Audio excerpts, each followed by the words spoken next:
starting with Monica Ratliff. Oh yeah, thanks for recording. Is Monica here?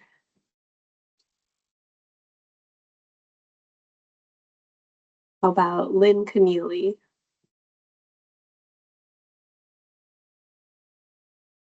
Will Tagan? I'm here. Hey, Will, welcome to your first BPAC meeting. Diana Rhodes.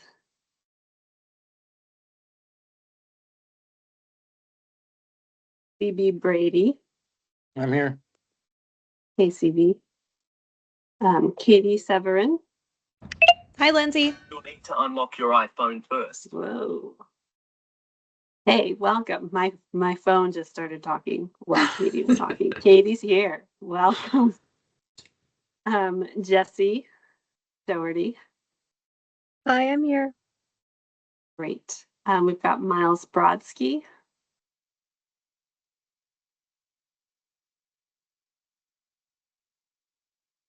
I think I saw Miles earlier. See if you can unmute or introduce yourself. Oh, he says hello in the chat. Oh, in the chat, great. Thanks, Miles. Matt Johnson. Present. Great. Thanks, I'm Lindsay. here. I'm Lindsay Hyduke, and then Sam Weatherby. Here. Excellent. And I think I saw Lynn join. Lynn Keneally. Are you here? Yes, I'm here. Perfect. Anyone else I missed on the BPAC? I think that was. Sorry, who was that? Diana. Oh, Diana, welcome. Okay, great. Pretty full house, I think 10 out of 11. Amazing. Great way to start the year. Thanks, everybody. Okay. I'll turn it over to Emily for our public involvement announcement. Okay, maybe just real quick before we do that, I think Miles just rejoined. Miles, how's your audio now? Can you hear me? Yes. Okay, sounds good. I just had to reset it, so we're good to go. It does that sometimes. Yeah. And then I'm also going to put the sign-in link in the agenda back in the chat because people who joined don't get to see what was already in the chat. So if everybody could please use the sign-in link, it's pretty quick, and then the agenda is there for your reference. With that, I'll read the public involvement announcement. And for anyone who doesn't know me, I think probably you all do, but my name's Emily Weiser, and I am the non-motorized coordinator with AMATS, which means I am also staffed to the BPAC. So thank you everyone for joining. Welcome to the BPAC meeting. Public comments are welcome and encouraged with 3 minutes given to each speaker. After the committee discusses each item, members of the public will be invited to comment. And as housekeeping items for virtual attendees, please keep your cameras off unless you're speaking, or if you're a member of the committee, I think you're welcome to leave it on. For those attending by phone, please press *6 to mute or unmute yourself. Thanks. Great, thank you. And if you'd like to share your screen, Emily, for the agenda or Yes, topics as we go, you can go for it now. And I will entertain a motion to approve the agenda. This is Jesse. I'll second. Or maybe first. I don't remember how we work this. Okay, I'll primary. I'll second. Thank you, Jesse, and thank you, Katie. Any changes or reordering for today's agenda? All right. Sorry, I have a staff note. Sure. And this was my mistake for not catching this when the agenda was posted. But so item 5B has kind of 3 comment letters combined. And just for the sake of our process, we'd like to separate those out into 3 different letters, which I have done. So I can share my screen when we get to those. But they will be treated as 3 individual items. So we'll go through each of those. And I didn't change anything other than, you know, just separating them out and keeping the header and footer with them. So I guess we probably could use an amendment to just split that, trifurcate it, I guess, just to make sure we're keeping with process. Okay, would anyone like to move to trifurcate item 5B? So moved. This is Lynn. Thanks, Lynn. Any second? I'll second. Great, thanks, Katie. Okay, any other changes or objections to approving the agenda with the trifurcation? Okay, great.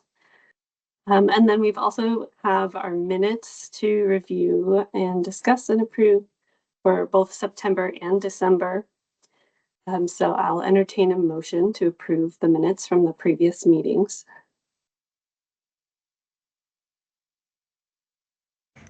I'll move to approve the meeting minutes from September and December 2025.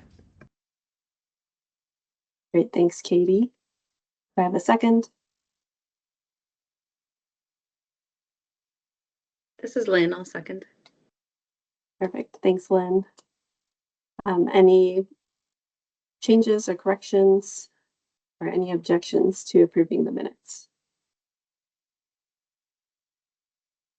All right, hearing none, the minutes are approved and we can move into our action items for tonight. So the first letter is coming back around for the third time for the BPAC's consideration, and I'll speak to it and welcome discussion or questions. But this is a letter we drafted regarding the Vision Zero action. We brought it forward at the BPAC in September and approved it with the intention to send a letter to the two entities who are leading the Vision Zero work group for our community, which is the Department of Transportation Central Region and the municipality's traffic department. And it just really is trying to elevate some of the action items within the agency's report that focuses on reducing pedestrian fatalities and severe injuries across our community. You can see the memo here. We've revised this letter a few times based on comments and discussion that were had at the Technical Advisory Committee and the Policy Committee. And so we're bringing this letter back after the latest round of edits and revisions that just work to address some of the questions and comments that we heard from those committees. So unless we want to speak more in detail for the letter, I know many folks have already seen it and voted on this.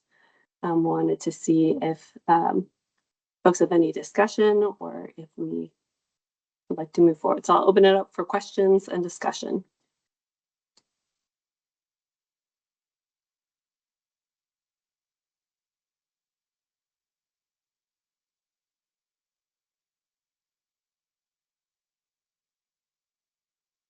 All right, I'm not seeing any questions or comments from committee members. So I can open it up for questions or comments from the public.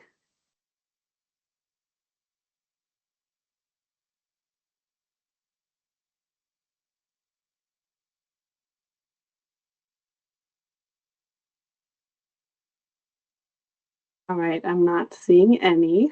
So if there's no questions or comments, I will entertain a motion to approve this Vision Zero action letter.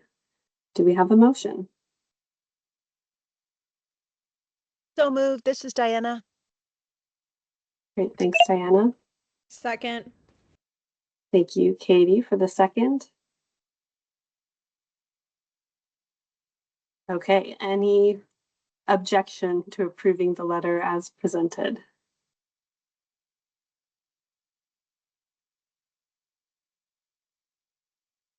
All right, seeing no objections, the motion is approved. Thank you.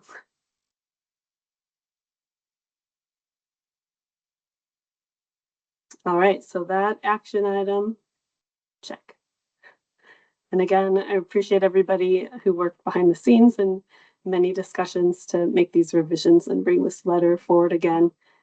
As a Bike and Pedestrian Advisory Committee experiencing this transportation crisis, I think it's still really important to continuously elevate this issue. So thank you all for that.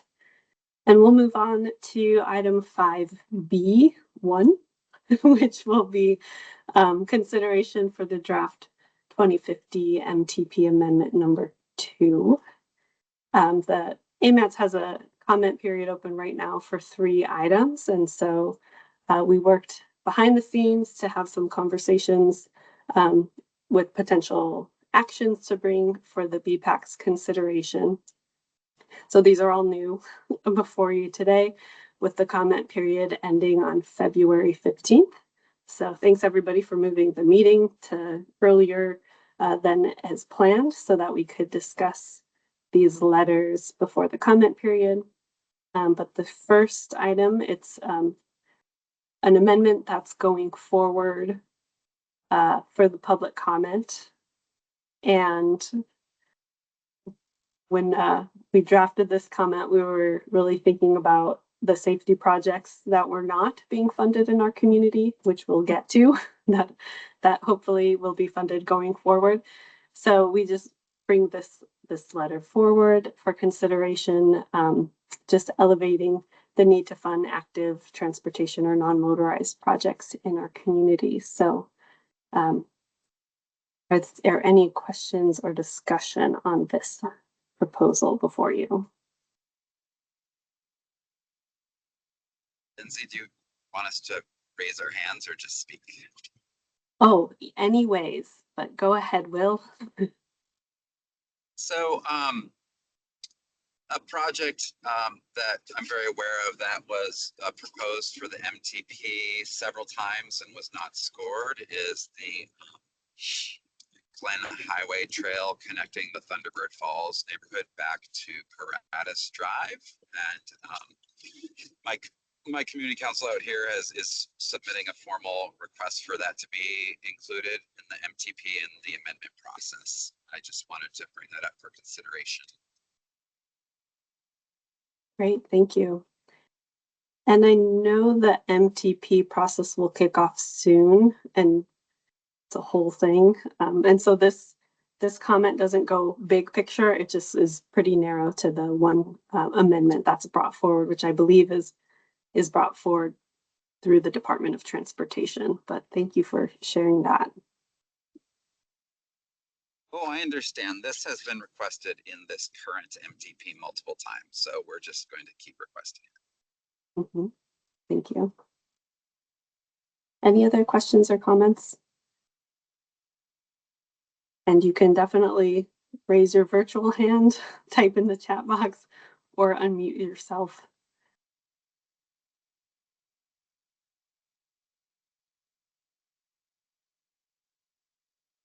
Okay, any comments from the public on this one?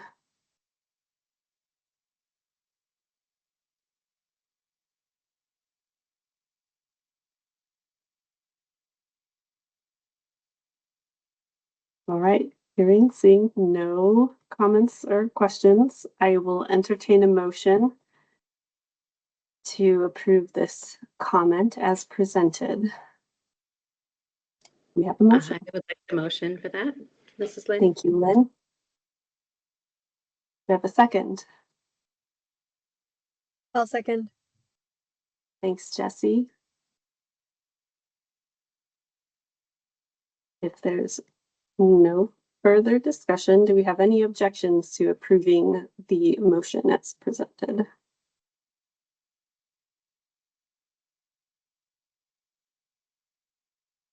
All right. Thank you all. So this comment is approved and we'll forward it on through the TAC to the policy committee. All right, moving on to item B2, 5B2.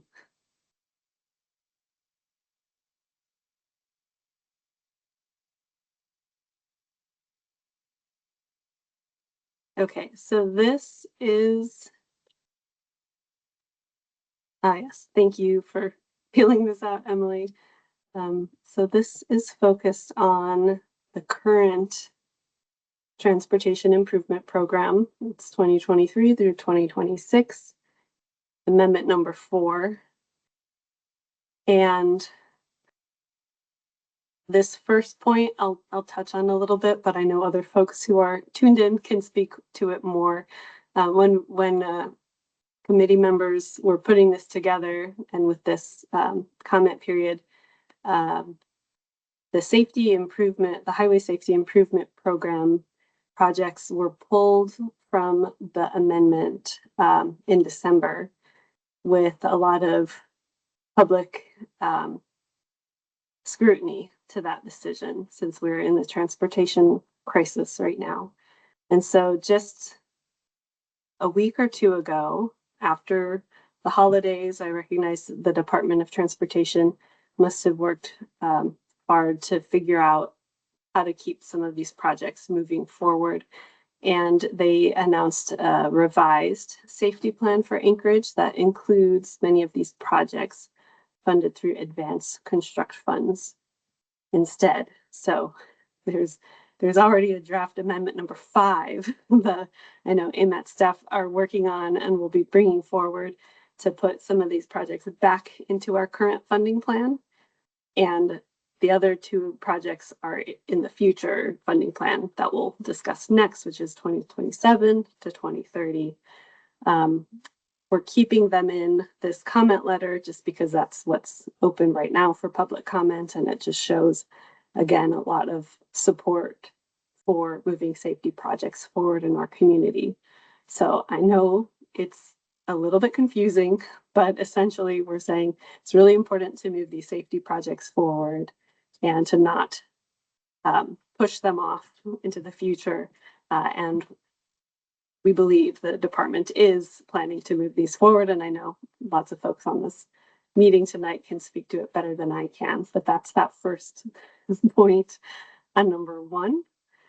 And then just high level, without having to walk through all the rest of it, I'll also share, we generally tried to pull out projects important for bicycle and pedestrian safety throughout our community, and called out a few new projects that were added that could be additive to these corridors. And then that point number 5, it's really just a highlight. I know that the department, or AMATS, and the department may not be able to do anything about this for the Burgaw Street Corridor project, which I believe when the municipality received it, a lane diet was planned, as you can see from the project description, and that has since changed. So we're really just asking for further information about why that change is there or what is going on with that. So the high level is just walking through some of these bigger pieces. And I know I've had discussions with other folks, so if anyone on the committee would like to speak to or comment on any of these points, or if any committee members have questions, now is the time. So open it up for committee questions and comments.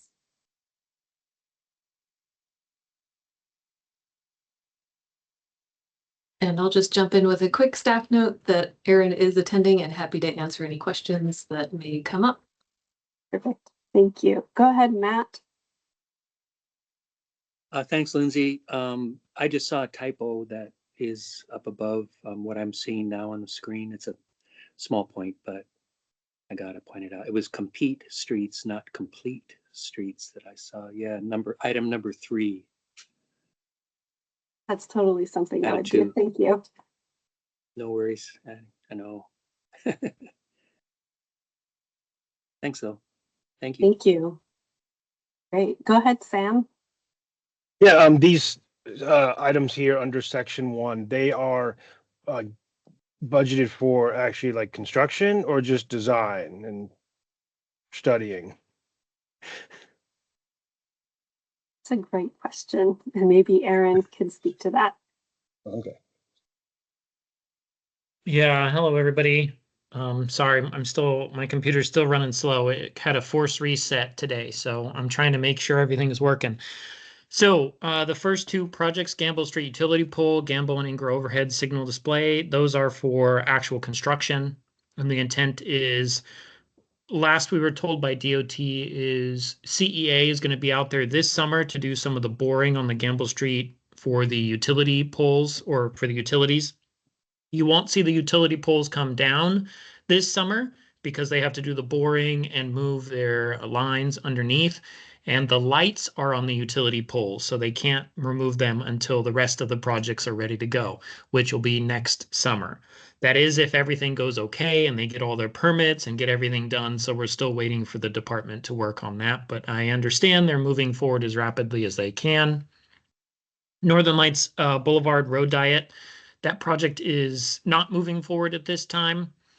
The Ingra Gamble Road Diet project is also not moving forward at this time. I believe that they're waiting for some additional analysis work on that particular project. And then the A Street Road Diet is moving forward with the HSIP changes. So just as a reminder, that A Street Road Diet is from Fireweed to 9th Avenue. So it is not the entirety of A Street. It's just that section in there. And that is for starting the design work on that project. Well, thank you. Yeah, thank you. Any other committee questions or comments? Back to Matt. Yeah, apologies if this is not the right time to ask this, but Aaron, can you give a quick summary of the improvements or the work that's to be done on A Street from Fireweed to 9th, briefly? My understanding is they'll be doing a lane removal, lane reallocation, and putting some of that lane to non-motorized improvements in the area. I believe they'll be looking at removing some of the turn lanes. So there's a left turn lane I know is going to be removed. Then there's a right turn lane that is right at 16th, you know, as you get into the Sullivan Arena area. There was some back and forth about what they wanted to do. I think the initial analysis didn't recommend removal of that turn lane, but I think that is still under discussion. And then they're going to be looking at adding a signal in at 16th Avenue. And do you have a rough time frame for when this might start, or?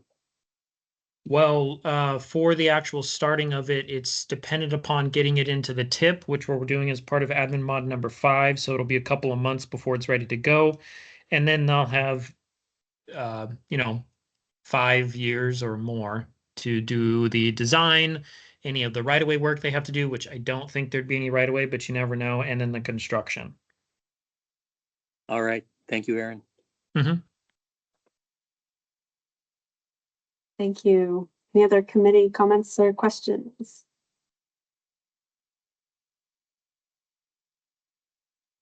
All right, members of the public, any comments or questions on this comment letter?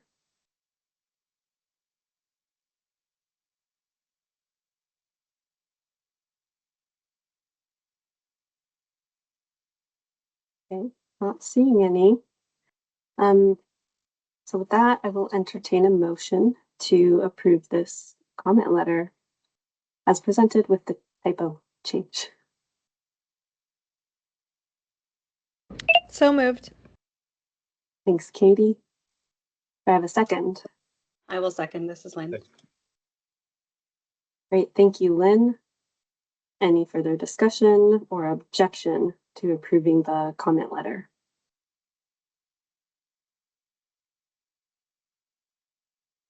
All right, seeing no objection, this letter is approved. Thank you. All right, now over to item 5B3. So this is for the 2027 to 2030 Transportation Improvement Program funding plan.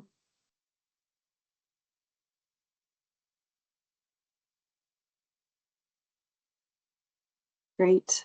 And kind of the high level summary of this, it's similar to walking through the TIP amendment number 4, looking at the different tables within the funding program and trying to pull up or highlight some of the projects that have pedestrian bicyclists priorities or really critical to our network. And so item 0.1 just points to some of those projects that are within the plan as part of the complete streets table.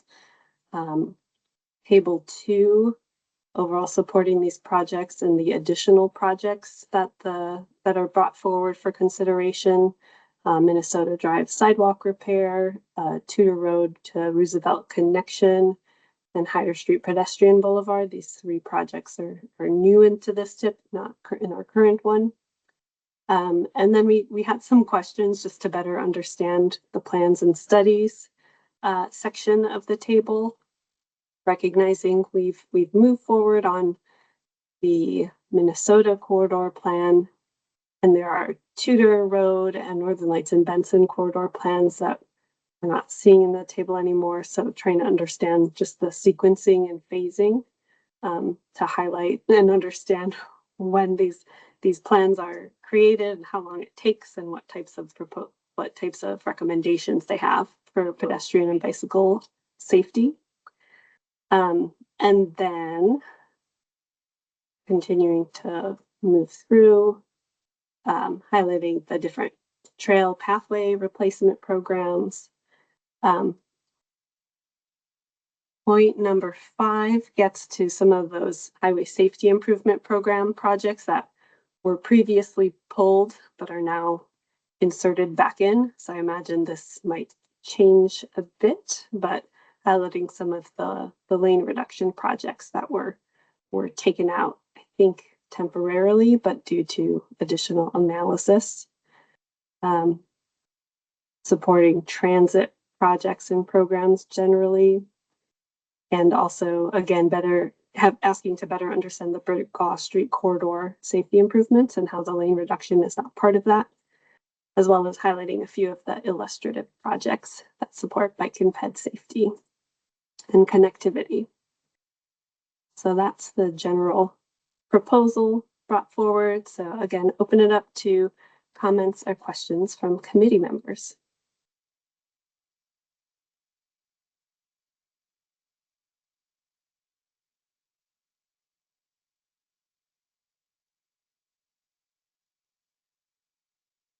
Lindsay, it's Will.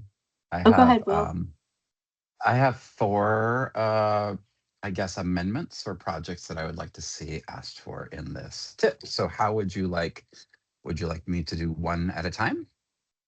Or just bring up the 4 and then we can break them up later? How would you like that to proceed?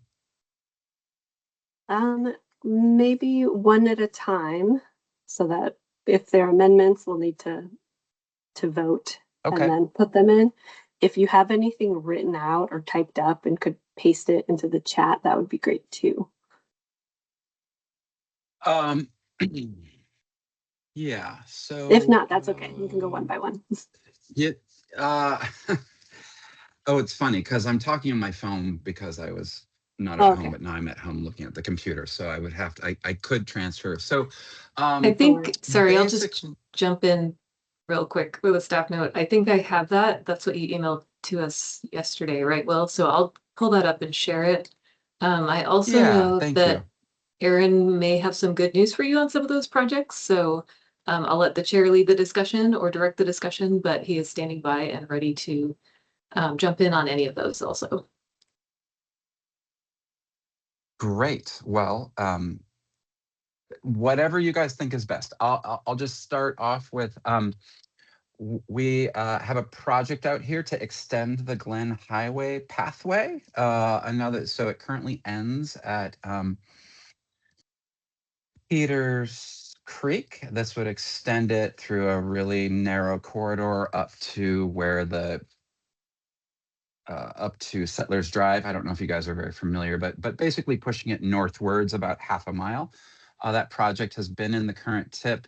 However, in the new tip, the 2730 tip, it was delayed after the Minnesota project. So the Minnesota project was added in and then bumped this construction off that. And it just is kind of disheartening to see a project delayed for a new project being put in there. And so I was asking if we could just change the years on that so that the existing project is finished before the new project, so that the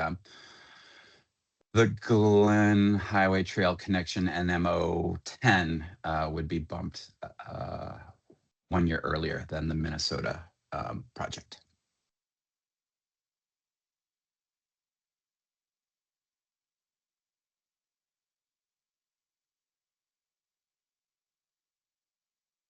Oh, I see. This number 3 that Emily's highlighting. I believe so, yes. Yeah, especially since the Minnesota project isn't even in it yet.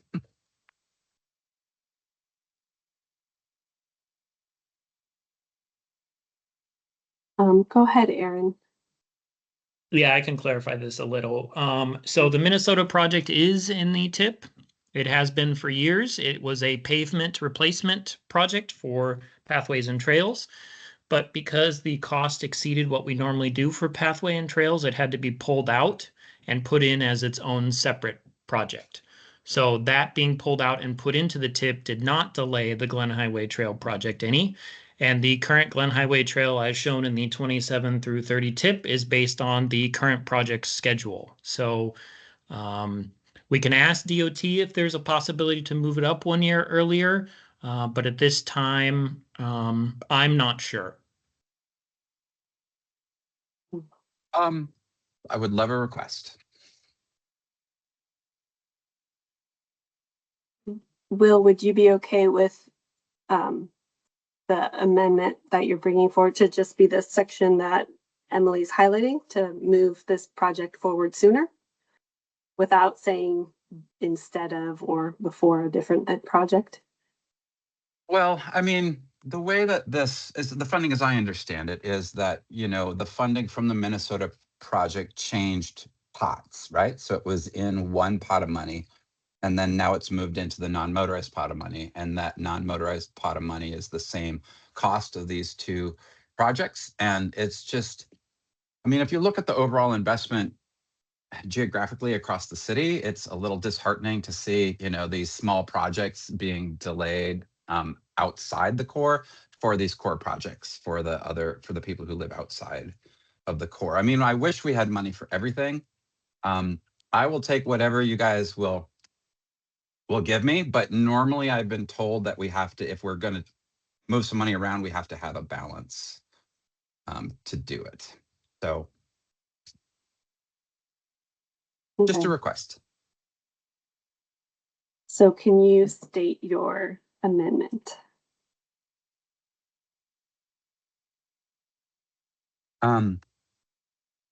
We support the construction of NMO 00010 Glen Highway Trail Construction Project and ask that it be moved 1 year earlier in design, right away in construction, so that it will be completed in 2030.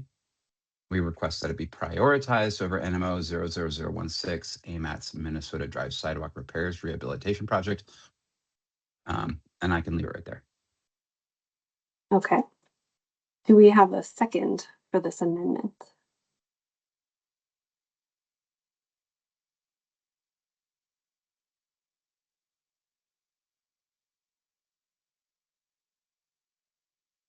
This is Diana. I'll second it. Okay. Diana has seconded. Is there any more comments or discussion on this?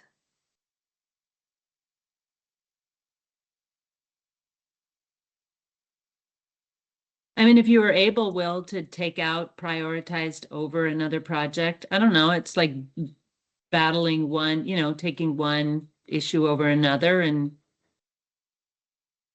if you wouldn't mind taking it out, I would second a new one as well.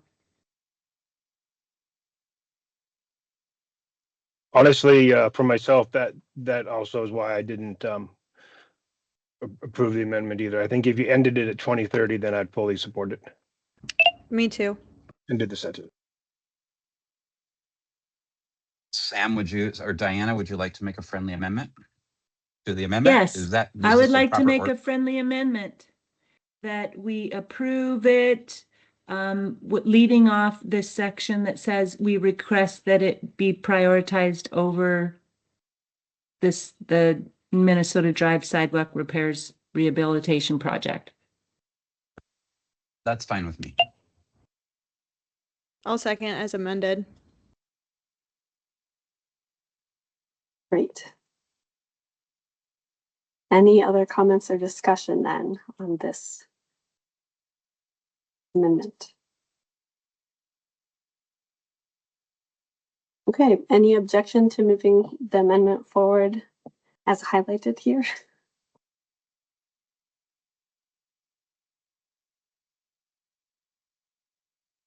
Great, seeing no objection, I think that amendment passes. Thank you, Will. You can move on to your second request. My second request would be to add an illustrative. Did I say that properly? Project of the Eagle River Road pathway from Mile High Road to O'Reidner. This was a project that was originally a part of the Eagle River Road rehabilitation project that was removed from the current TIP in Amendment 2 because it was cost prohibitive. Half of that proposed pathway is still in the TIP. We're very excited about that, but the neighborhood was really bummed to lose that, kind of to have the rug pulled out from under them. I think the neighborhood is actually asking that it be scheduled into the TIP. For me, I think just adding it as an illustrative project would be fine. Okay, thank you. Aaron, do you have any context on this project to share? Yeah, I mean, I understand the community's needs, but it is a cost prohibitive project. You have a cliff on one side and a mountain with homes on the other side. So I'll be honest with you, the likelihood of it moving forward is probably pretty low because of that. It'll be significantly impactful to the people who live in that area to make this project happen. I don't think there's anything wrong with putting on the illustrative list, but there are a ton of needs that we have that have significant high priority as well. So just kind of keep that in mind. Thank you. Mm-hmm. Great. Okay. Well, any other comments or discussion from the committee? Or questions?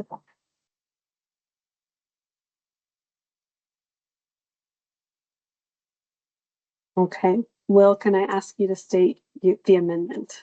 And then we'll see if I'll get a second. I can. And I understand Aaron's point, and I know he has to make the budget work, but this is having just a basic spine up the Glen Highway and a basic spine out Eagle River Road are kind of the long-term goals of this community, because there's no alternate route. That's the only way to get from the valley in. So I will state we request that the Eagle River Road pathway, Mile High Road to O'Reidner Road be added as an illustrative project. Okay. Do we have a second? I will second it. Thank you, Sam. Any other discussion or questions from committee members?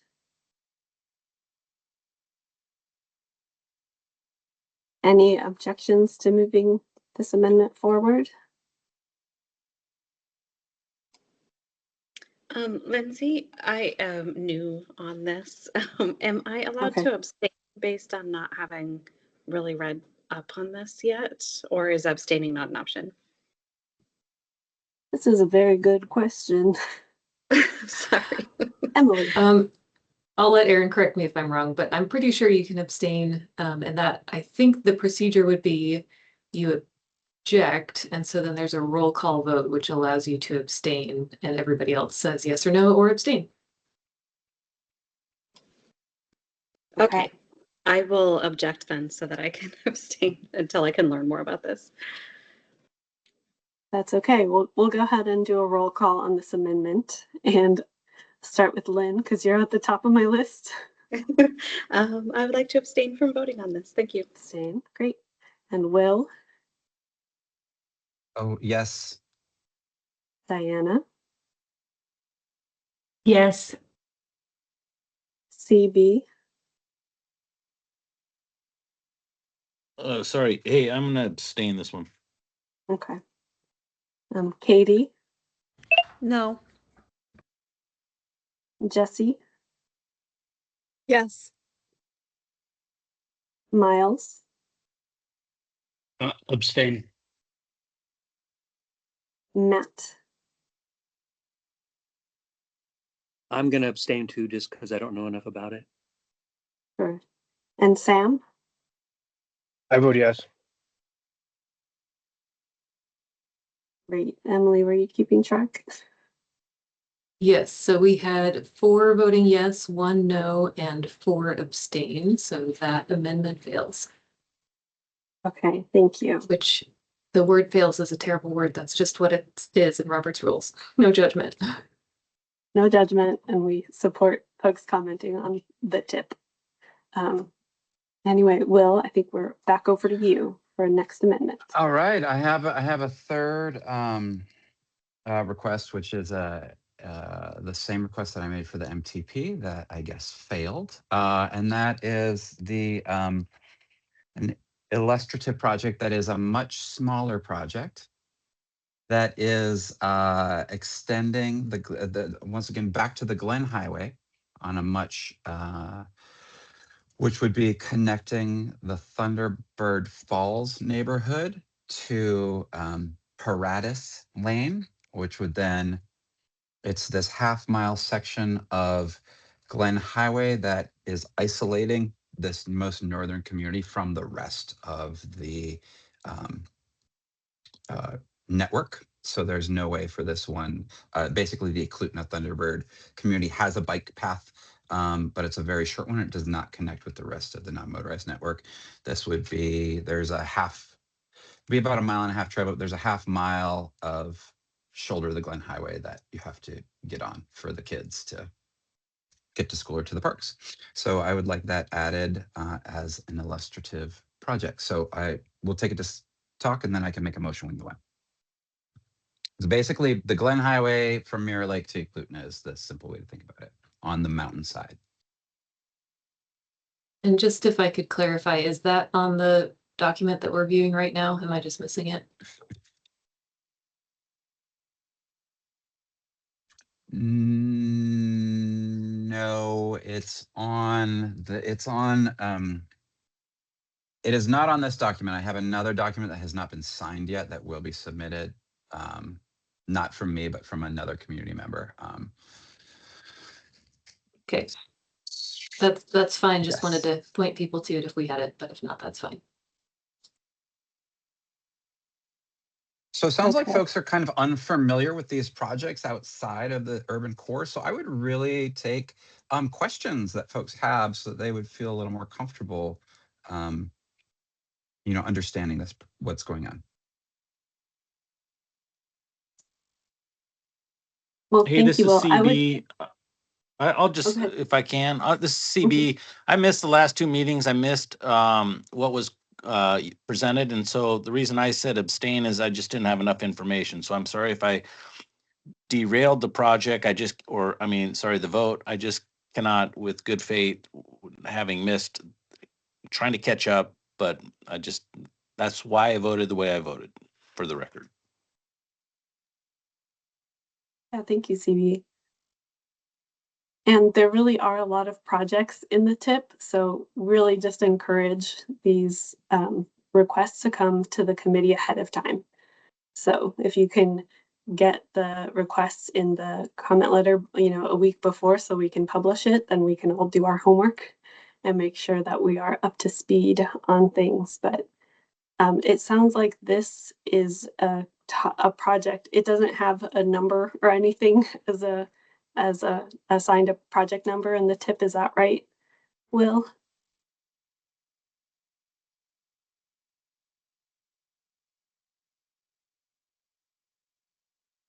You are muted. Okay. Correct. It was, Okay. this is a project that has been nominated several times, but does not have a number. Okay.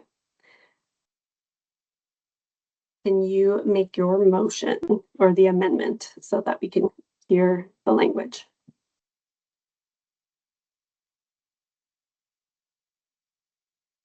Yes, let me, I apologize. I don't have it pulled up right now. Let me pull it up really quick. Sure.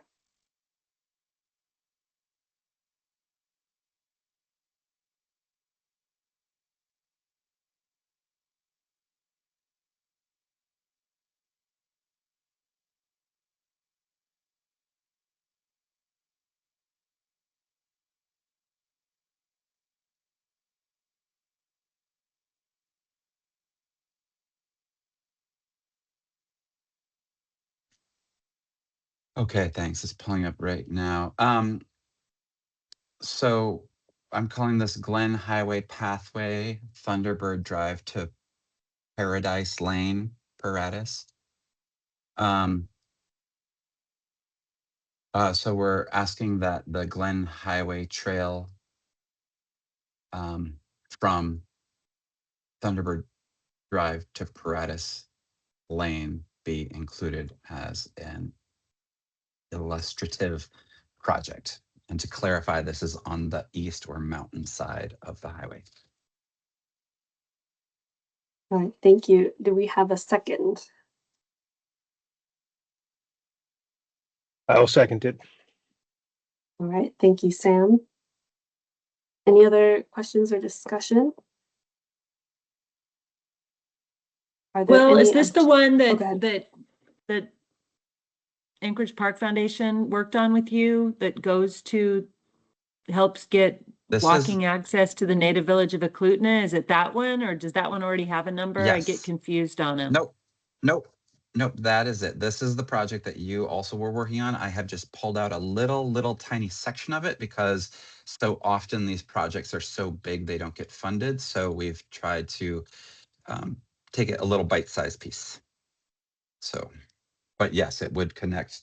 It would be part of that connection, connecting to the native village eventually. Okay, well, I would like to second it, but I would just like to ask Aaron just about this project because the Anchorage Park Foundation did a study, and I just forget how they all connect, but Anchorage Park Foundation got a grant to do a study for connecting the Alaska Long Trail, and it's to Palmer, and there's a couple of missing links, and this was one of those missing links, but I just want to check in with Aaron on how to move forward on this as part of that bigger transportation study and all of that.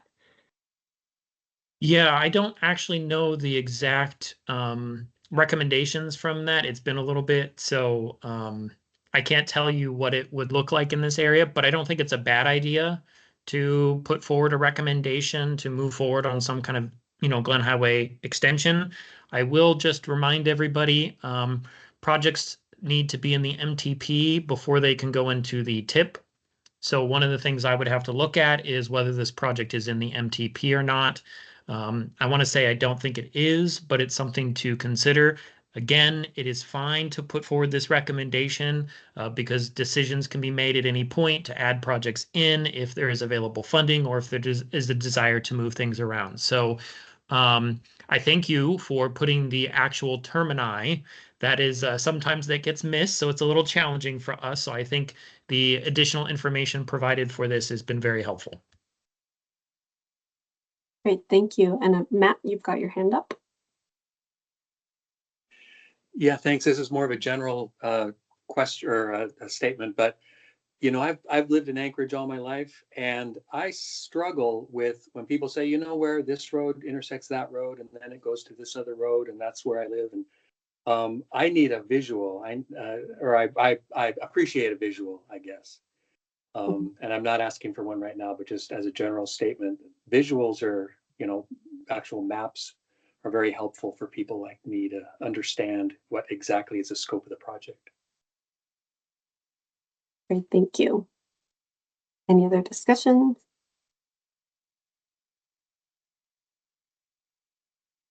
All right. Do you want to zoom in or? Yeah, so if you think about when you're driving out to the valley, you're at the top of the hill right before it drops down to the hay flats. The top of the hill is Mirror Lake, and the bottom of the hill is Thunderbird and Eklutna. So it would basically be that section of highway where there's no houses on either side. Great. Okay. Well, thank you, Emily, for typing the proposed amendment in the chat.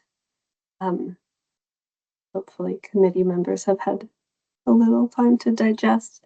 But is there any objection to approving the amendment?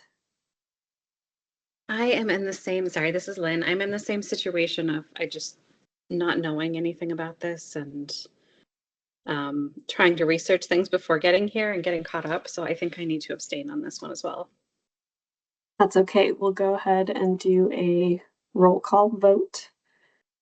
Same order. So over to you, Lynn. Abstain. Thank you. Abstain. And Will. Yes. And Diana. Yes. CB. I'm abstaining again. I'm sorry. Okay. Katie. No. Jesse. Yes. Miles. Abstain.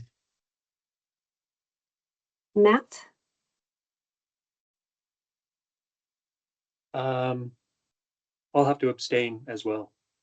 Okay. And Sam. Yes. I believe we have the same breakdown. Yes, we do. So that was 4 yes, 1 no, and 4 abstain. So that motion fails, or that amendment fails. Okay. I think there might be one more amendment, Will. Is that right?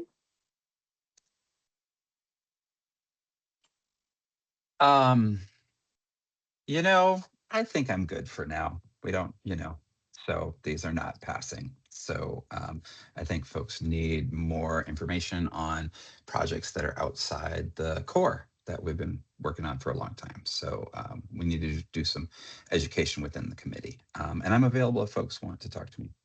I do need to apologize. My daughter is calling me, so I'm going to pop off for a little bit. Do we have more votes? It's just on the main letter at this point, unless other folks have other Okay. amendments. Oh, look, she's already amended. Good job, Emily. All right. All right, I think So we've if I could had. please be excused. Oh, sure. for- All right. Thanks, Lindsay. Thanks, Will. All right. Any other comments, questions, discussion, or comments, questions from the public?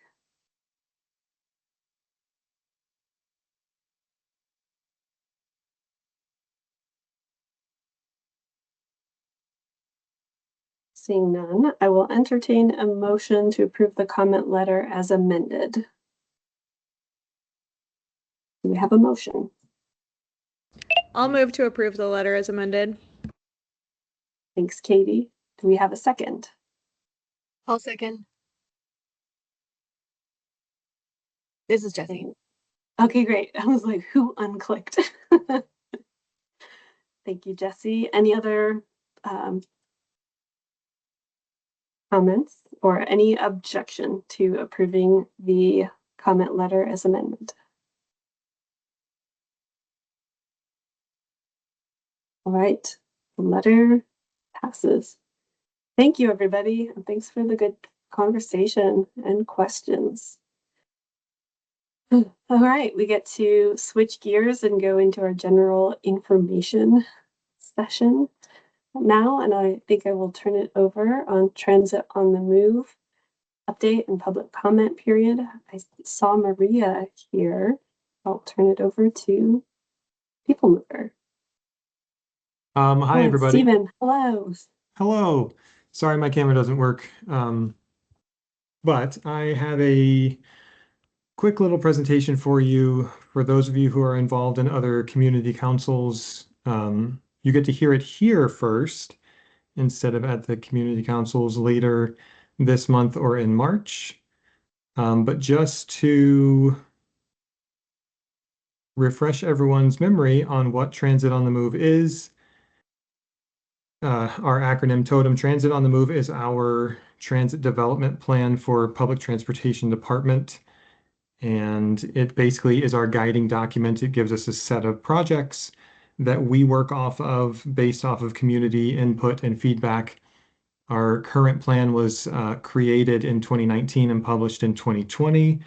And we have been working on this 2025 update since January of 2025. So we were involved with a bunch of different community councils and activities and block parties and street fairs and festivals all of last summer. And I'll just go through these pretty quickly, but we were at 75 different events spanning from mid-April through September, trying to get as much feedback and public input on our what should be in the update of Transit on the Move 2025. So the survey that we asked last summer was one major question: what do you value most in public transit? And these are the results from 1,541 survey respondents. So if I did see you out in the community at some point, or if we did at some point last summer, thanks for participating with us. I have a breakdown of each of these categories and what they mean. This is going to be posted on our website in a more detailed summary of our public involvement from last summer. It just gives you a little bit more context and details about why people said what they chose for their priorities based off of accessibility, which means do we need, as a department, need to focus on more bus routes in more places, or more frequency, or more focus on reliability. So those are the three core goals that were established in the 2020 plan. And then people had the choice to select other and then comment on that as well. So we are starting our last phase of this chapter of Transit on the Move 2025. And we literally are starting this today. Our public involvement period opens with this meeting and this announcement. If you were at the CAC last week, we were almost there, but here we are.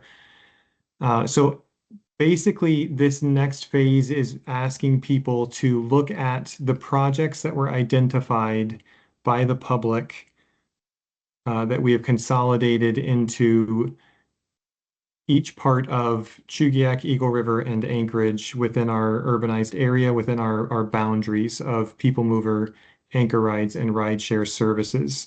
So our website has a bunch of links that you can pull up maps and kind of descriptions of what these projects could look like.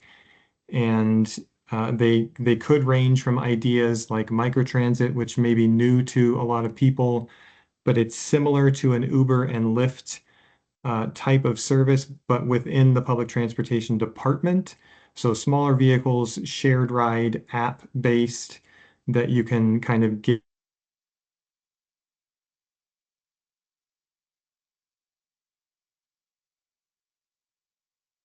Stephen, are you still there?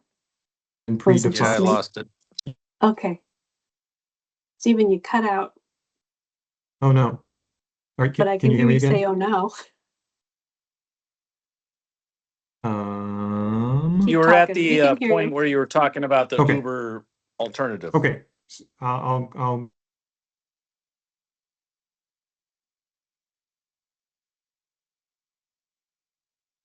No, we lost you again. No. I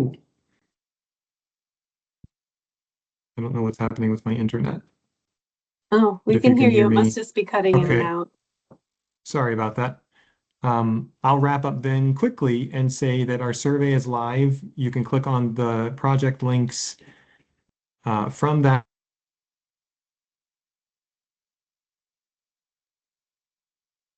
We lost you.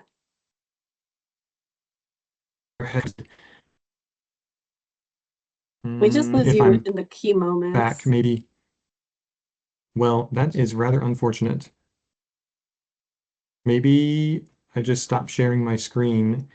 And if you can still hear me, just go to transitonthemove.com. I'll put that link in the chat, and I can also send the QR code or the link to the survey. But our survey is open from now until about the middle of April. After the transportation fair is when we'll close it down, and then we'll have this full summary report.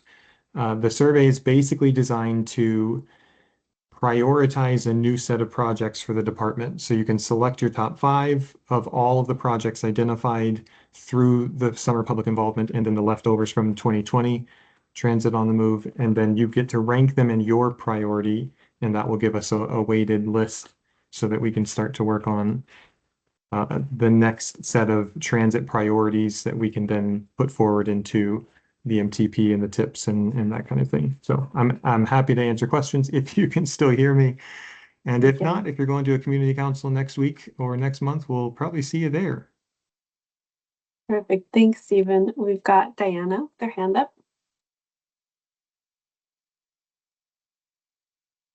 Yes, I'm Diana. I work with Anchorage Park Foundation, and we just held a Trails Summit earlier this month, early January. And one of the things that came out of our summit was access to outdoor recreation. And I know that there has been a pullout somewhere along, to get out to Kincaid. There is a pullout.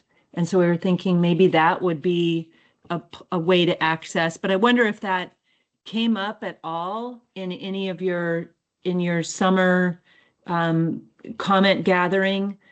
We have no access to the mountains. If somebody wanted to go to the mountains and thinking about equal access to all Anchorage has to offer, I mean, Chugach State Park is so fantastic. And I just wonder, has it come up?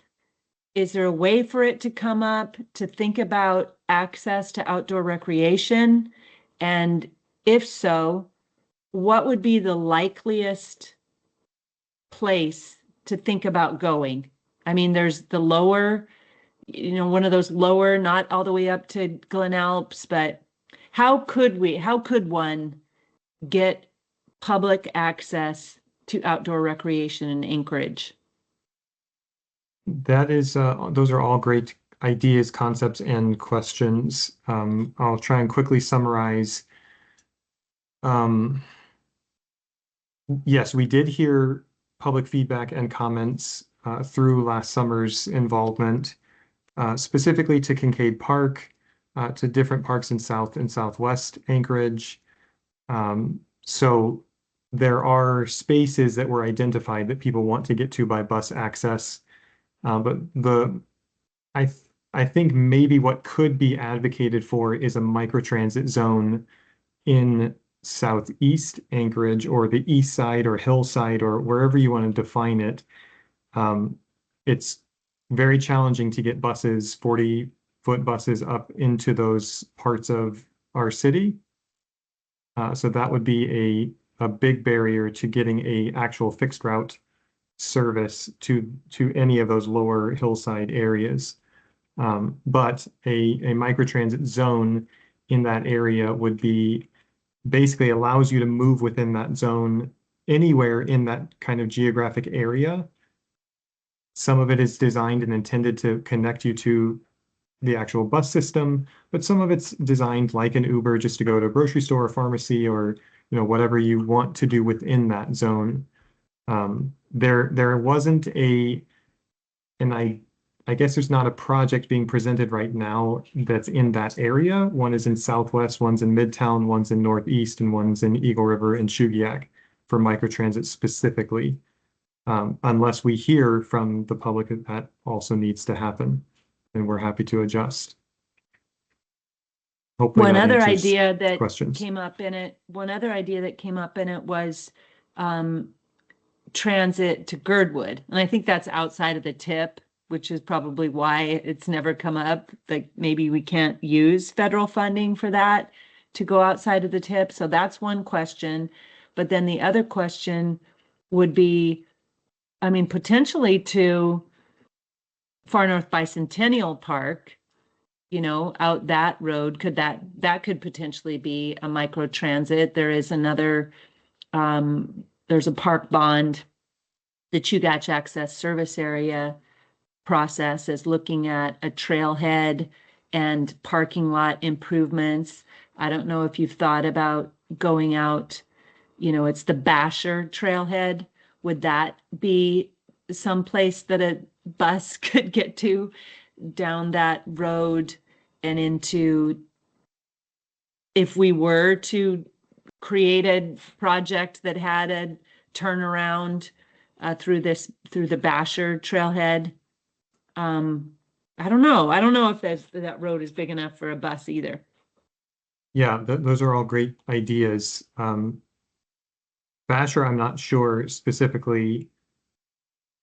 To get to Far North Bicentennial, there is one project identified. Thank you, Emily, for sharing the screen. It's the very dark blue. It's Elmore and Independence Park. So that would be a bus route along that gets you to that part of that park, but not inside it or not to kind of even in the parking lots. It would just be along Elmore. The bus stops would be along Elmore. We cannot go beyond, I believe it's McHugh Creek as far as bus service. That's the boundary that's defined by AMATS in the state.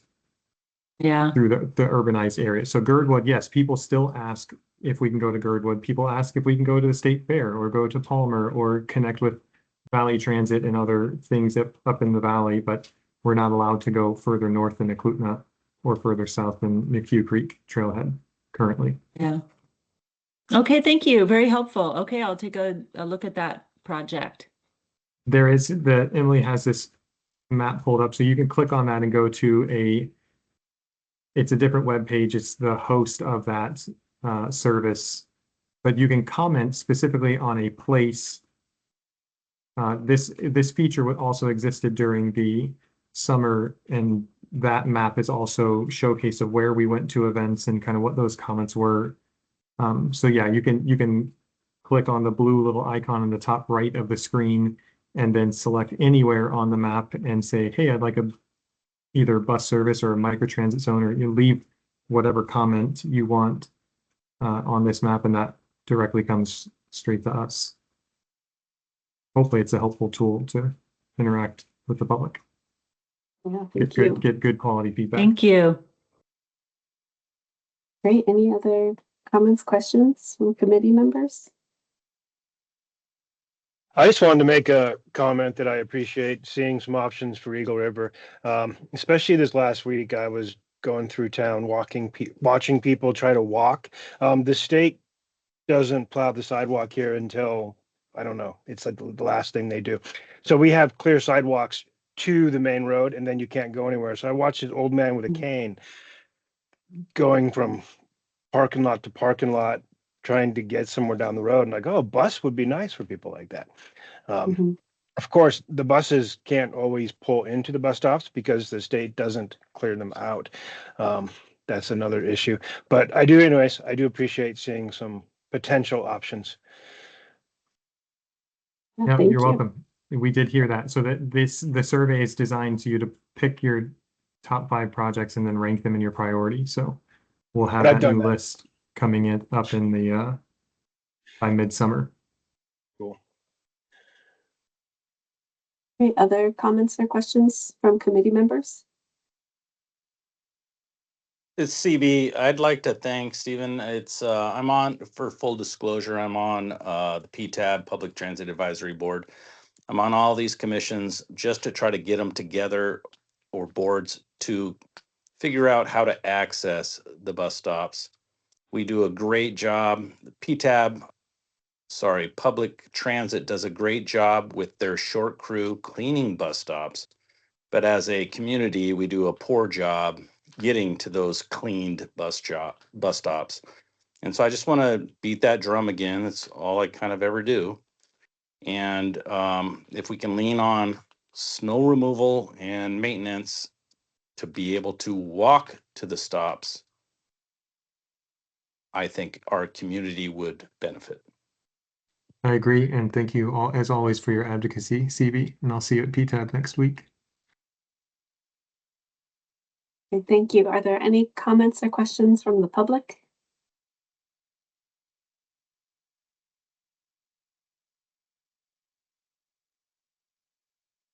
Right, none. Thank you, Stephen and Maria. I'll just say that I'm impressed by People Movers outreach and public engagement tools, and excited to be able to use these different systems and figure out how to meet the needs of the community. So thanks for all the work that you all have been doing. You're welcome. Thanks for having us tonight. Great. All right, we'll move on to our next agenda item. We've got Glen Highway and Highland Road interchange improvements. And I think I'm turning it over to Galen. Maybe others. Go ahead. Yeah, hi. Can I share my screen? Yes, All you right, should be able to. great. Okay. So yeah, hi everybody. My name is Galen Jones. I'm with the Alaska Department of Transportation. I'm the project manager on the Glen Highway and Highland Road interchange project. And with me, I have a couple of folks from Dowell who has been hired by the department to do the design for the project. And so, yeah, if you guys want to say hi real quick.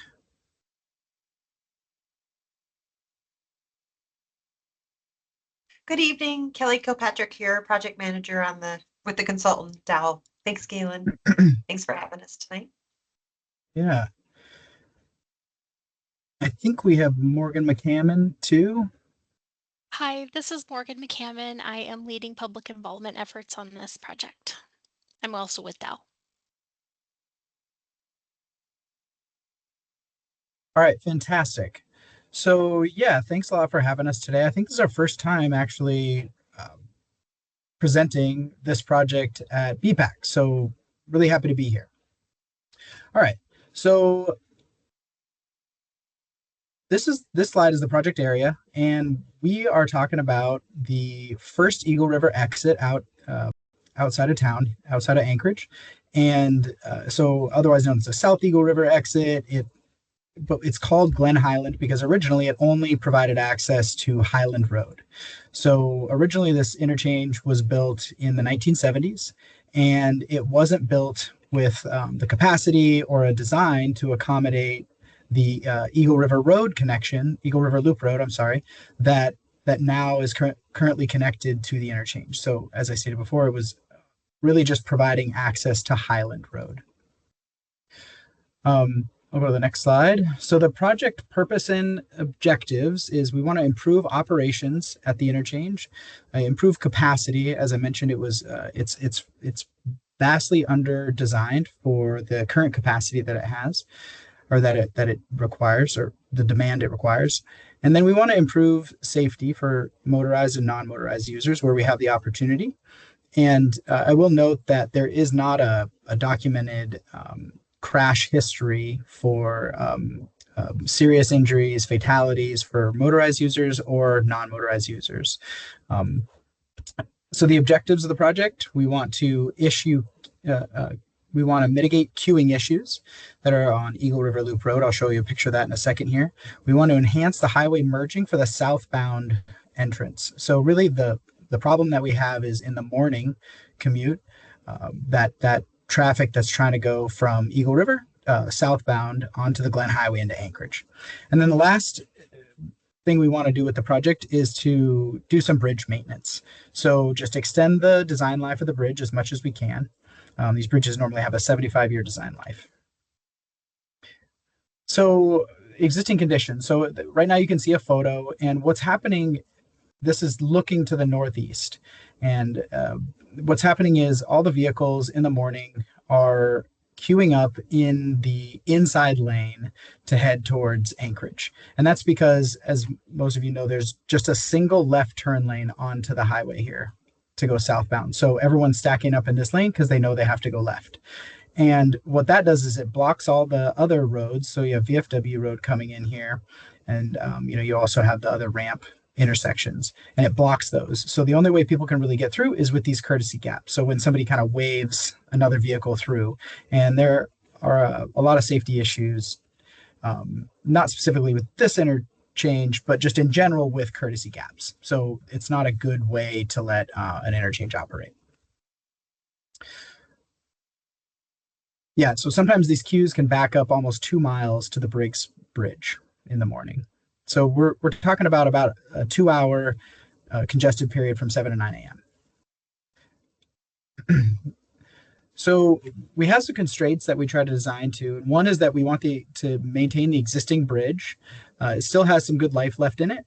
So our design has to utilize the existing bridge. So we're not rebuilding that bridge at this moment. But it has to also accommodate a future bridge replacement when that time comes. We want to maintain or enhance non-motorized and transit facilities. And then we want to address the traffic operational issues during that morning peak. So lane utilization, trying to spread out the traffic into 2 lanes. And then we want to increase that capacity for westbound to southbound vehicles and increase that ramp capacity southbound onto the Glen Highway. And then we need to make sure that we're addressing the solid waste services access needs and the needs of their customers and their trucks that access the landfill there on the west side. And then also make sure we are accommodating overheight vehicles. So vehicles on the Glen Highway that cannot go under the Glen Highway Bridge, they'll need to go up and over. So we'll need to make sure we accommodate that with the design as well. So we went through an alternatives analysis last year that we presented at the community councils in Eagle River. We had an open house, and we presented at the Chugach Birchwood Eagle River Rural Road Service Area Board of Supervisors as well.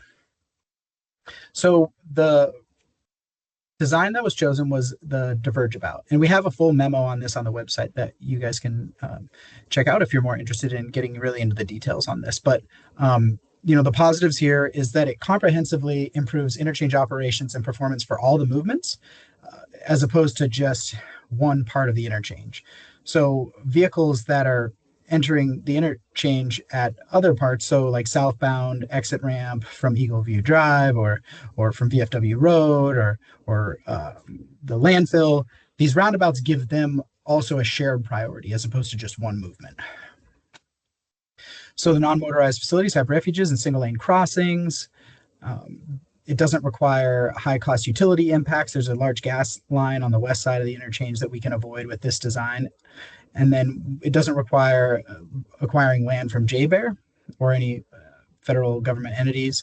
And then it's a simple future bridge replacement. So we can design this to accommodate a future bridge replacement. A drawback of it is it does have a small right-of-way impact at the MOA landfill, but it's much less right-of-way acquisition than other alternatives we looked at. And it's similar to the Diverging Diamond interchange at Glen Muldoon, except for it doesn't have signalized intersections. It has roundabouts on each side.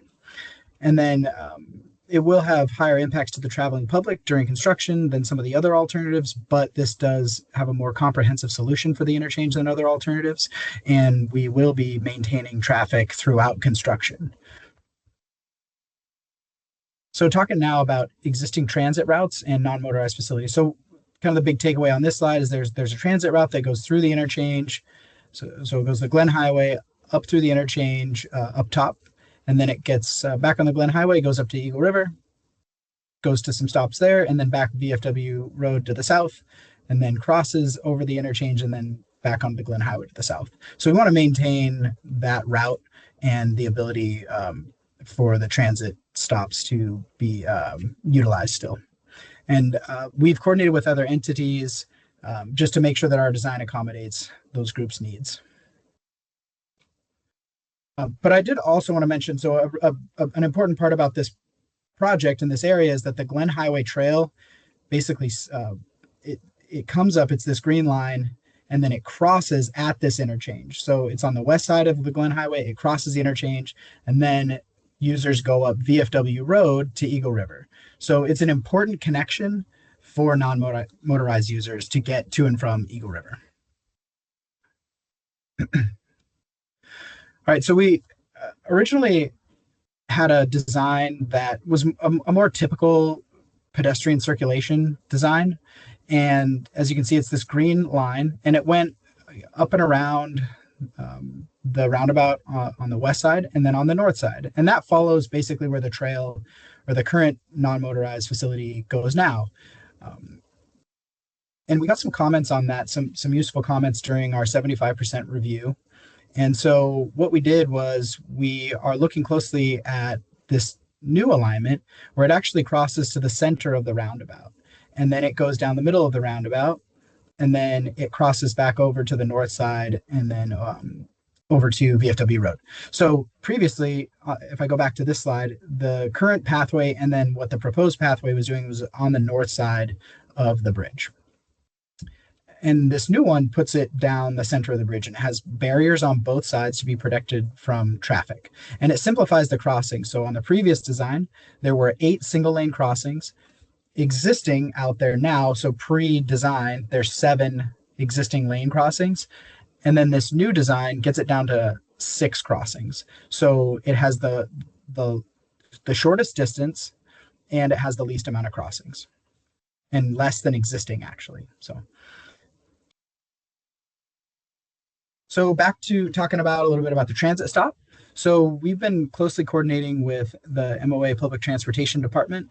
We want to make sure that they can still utilize this route, and adding a roundabout there does complicate it slightly. So what we are proposing to do is just have this orange line represents just a turnaround, a slip there. So when they come from northbound from Anchorage, they'll go into the roundabout, they'll go through here, they'll turn around, they'll hit that bus stop right here on VFW Road, and we'll make sure that the park and ride is maintained. We're actually planning some enhancements to the park and ride, and additionally some enhancements to the the bus stop as well. So shelter, lighting, things like that.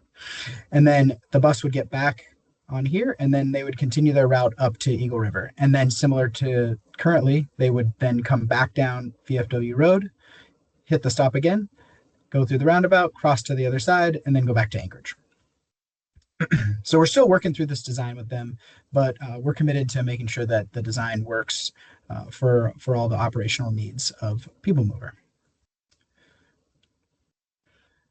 So we also want to make sure I've got to jump in and just give you like a couple minute warning. Okay, yeah, we sure. gotta move Wrapping on. up. I'll wrap up. Yeah, I'll wrap up here in a second here. Thanks, Lindsay. So yeah, it accommodates all the design vehicles, large trucks, things like that.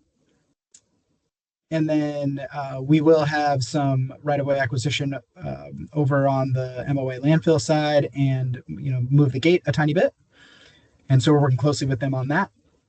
And then here's the schedule. So right now we're 75% design, and we'll hopefully be wrapping things up to bid this project for construction in the fall of 2026. And here is the contact information. Again, we're at glenhighland.com if you would like to check out more information. I'm happy to answer any questions. Great, thank you. Any questions or comments from committee or public? It's really hard to tell who's on the line. Any questions or comments? It looks like they came up with a pretty good solution for a difficult intersection. Great, thanks, Sam. Good to hear.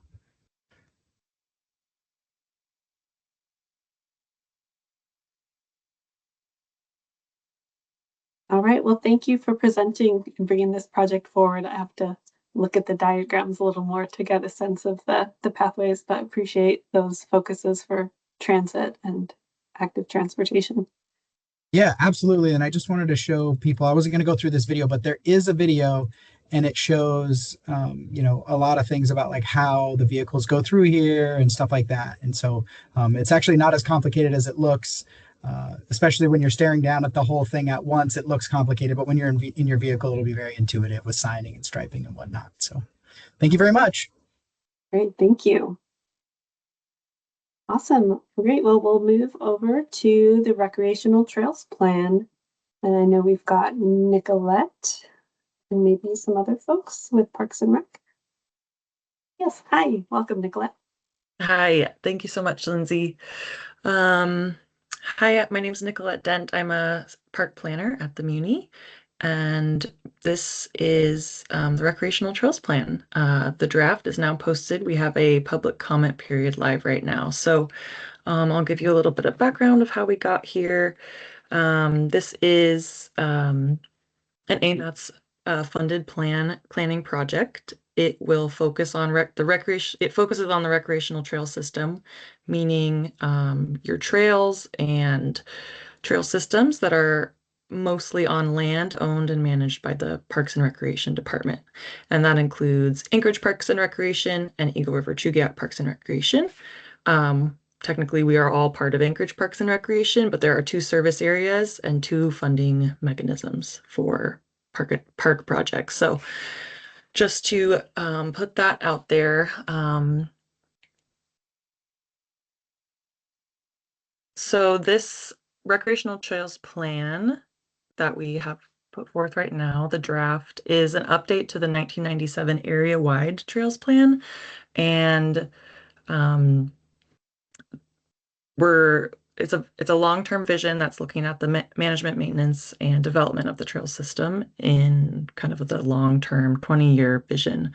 Something that has changed since the area-wide trails plan was created in 1997 was that AMATS published and adopted the 2021 non-motorized plan. So this plan sort of stems from that effort because during the non-motorized plan, it's my understanding that diving into recreational trails in too much detail was just falling outside of the scope of that plan. So that's why AMATS decided to pull this scope out for recreational trails and give it its own funding source. So that's how we got here. We've been working supported by R&M consultants in Bettesworth North and working closely with AMATS, with Eagle River Parks and Recreation, along with 2 community advisory groups. So as I mentioned, the draft that's published now is the result of about 2 years of public outreach. I can't believe it's been that long. We did an online survey with over 2,000 responses. We did a bunch of pop-up tabling, and we had 4 workshops in total, 2 in Anchorage and 2 in Eagle River at the Beach Lake Chalet. We just had those last week, our second workshops, and that was really great. Thanks for those of you who made it out. So the big 3 takeaways that this plan is focusing on, based on what we heard, is that people want safer trails, both in design and their use. People want more focus on maintenance, and people want our trail systems to connect. So that was the kind of biggest priority when we asked people what was the most important thing to do over the next 20 years. Connectivity consistently came up along with maintenance.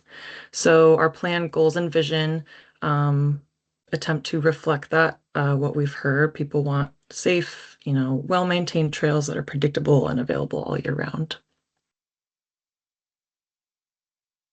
So the types of projects you'll see in the plan draft, they range from sort of functional upgrades of our multi-use trail system, such as tunnel upgrades, surface upgrades, replacing bridges, resurfacing and drainage.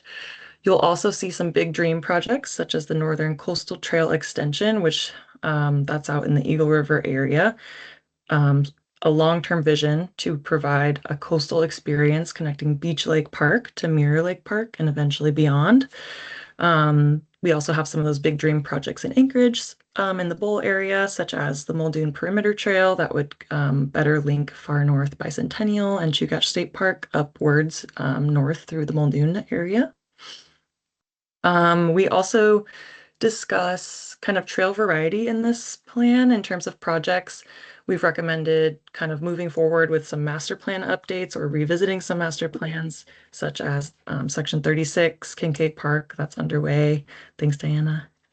And before I show you the project website, which actually has the map where you can find more information, I will also just call out that the plan makes recommendations for a new system of trail classifications. So class 1 through 5 is typically what you would see. It describes trails class 1 that are quite undeveloped, more natural, things you'd see in Russian Jack, far north, things like that.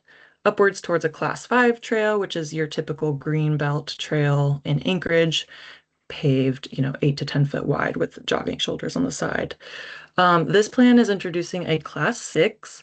So this would be a guiding type of design standard that puts forth a wider path that actually has lanes for cyclists and a lane for pedestrians. So the lanes for cyclists would be 2-directional, lane for pedestrians would be, something smaller, but also both 2-directional, but separating the types of users because we heard so many comments about safety in terms of different users sharing limited space. A great example is Westchester Lagoon. It gets really busy there in the summer. The trail isn't quite wide enough for all the use it gets, especially with, our tourism sector booming and people jumping on e-bikes. And, what better way than to get people out enjoying our local trail system and how extensive it is. But there are some design upgrades and criteria that we're proposing in this plan to better accommodate these modern uses that we're seeing. So I do want to jump over to the project website. So we have a public input website, which is part of the AMATS kind of standard website. We've created a story map, which talks about the project list. And this is where you can, for those of you who are visual minded like myself, jump into actual project details. So you can zoom in and around the Anchorage and Eagle River area, click on projects, and that's where you'll get a description, the type of project, the priority categories. You'll see 3 categories, high, medium, and low. It's pretty general. So yeah, I encourage you guys to jump in there to learn more details than I have time to share today. But this is the extent of the project map. Lastly, I want to call out active transportation projects. I mentioned that the scope of this plan update was really stemmed from that non-motorized plan update because it was envisioned as recreational trails have different needs. There's different user groups, and bringing those together are really important. But we did hear it kind of confirmed that people also use our trail network to get around without a car, and that's really important to people, and they want to be able to do that more. So we have sort of separated out some active transportation project recommendations. As I mentioned, this is a guiding document really for the Parks and Recreation Department. So a lot of this is things we could not accomplish on our own, or perhaps really aren't in our purview given limited funding and limited resources, but things that we know to be important to folks. I know a couple of these have already come up. For example, connecting Mirror Lake and Thunderbird Falls. Actually, I think that's on our other map. But this one came up earlier, the Eagle River Road pathway, connecting the Nature Center to the Eagle River downtown core. So check it out. I am available anytime for questions. The public comment period is through March 31st. I don't know that you all meet again before that time, but it's still in draft form. And then in the early summer is when we begin our approvals process, which would start with the parks commissions for each service area, Eagle River and Anchorage. And then we'd move towards the policy committee. So I believe that's our approvals process. Great, thank you, Nicolette. Yeah, and the comment form is just on this main website. So Emily is also an expert in where all this stuff lives, and we can share all the links. Perfect. We are getting tight on time, so I would like to transition to our next 2 presentations, but are there any comments or questions that are very brief before we transition? No, just lots of big hearts and love. Thank you. Looking forward to digging into the different projects. Thanks for walking us through that. Excellent. So our next topic is the AMATS non-motorized safety campaign update. Not sure who to turn this over to. Well, I don't know if Emily's supposed to say something, but that's me. I have 2. They follow each other. This one is about the full amount of time. The second one is very, very short. So, they're going to balance themselves. All right. So I'd like to I'd like to share my screen. I also don't have a working camera. I'm sorry. That's okay. Thank you, Kim. Just introduce yourself and go on forward. Okay, I'm Kim Carpenter, and I'm with the MOA Traffic Engineering, and this is the non-motorized safety campaign. Okay, just a little quick history. It started in late 2021 as a very small trial program. This was with the help of a former AMATS employee, Joni Wilm, and the current head of AMATS, Aaron Younganellen. And this was based on the fact that we were seeing a big increase in pedestrian crashes.